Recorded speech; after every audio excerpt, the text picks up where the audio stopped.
Je te montre aujourd'hui l'une de mes bases préférées quand je veux faire une tarte fraîche, légère, sans allumer le four et prête en quelques minutes. C'est une pâte à tarte sans gluten, sans cuisson et avec seulement 2 ingrédients. Et pourtant, tu vas voir qu'elle tient super bien, qu'elle a beaucoup de goût et qu'elle se prête à toutes tes fantaisies sucrées. Alors, je commence avec 250 g de biscuits digestifs sans gluten. On peut bien sûr utiliser d'autres types de biscuits. Alors, d'abord, fait maison ou acheté, peu importe. Mais par exemple, à l'avoine sans gluten, aux amandes, au sarrasin, l'essentiel, c'est qu'ils soient bien secs pour se transformer facilement en poudre. Et je les passe dans un mixeur pendant une trentaine de secondes environ jusqu'à obtenir une texture fine et presque sableuse. Je verse ensuite cette poudre dans un grand saladier et j'ajoute le deuxième ingrédient, 120 g de yaourt. Alors ici, j'ai opté pour du yaourt grec bien épais, bien onctueux, mais ça fonctionne aussi avec du skyr, du fromage blanc ou même un yaourt végétal si tu préfères une version sans lactose.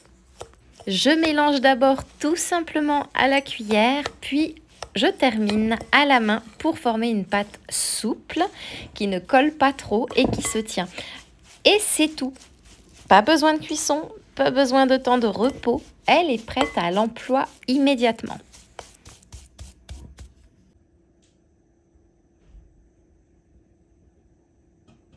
Je l'étale dans un moule de 24 cm recouvert d'une feuille de papier cuisson.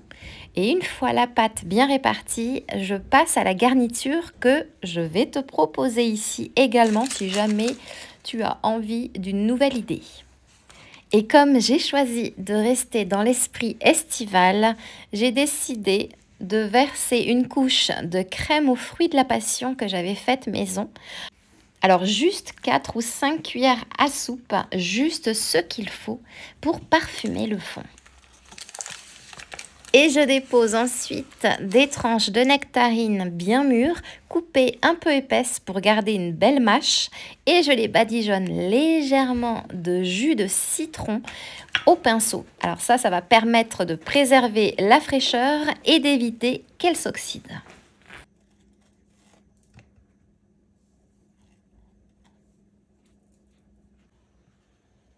Et enfin, je termine avec une poignée d'amandes effilées torréfiées.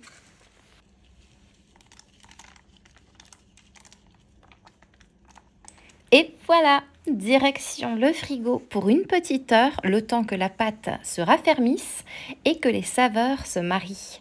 C'est une recette que j'adore proposer en été. Elle est simple, rapide, encore une fois sans cuisson et sans gluten, mais elle est surtout délicieuse.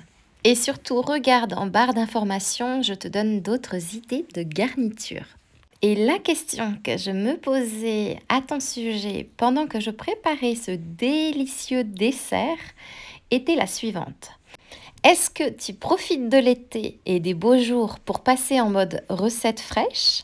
Ou alors est-ce que tu restes fidèle à ton four, même en pleine chaleur? Hâte de découvrir ta réponse et en attendant, moi, il ne me reste plus qu'à te souhaiter une délicieuse dégustation.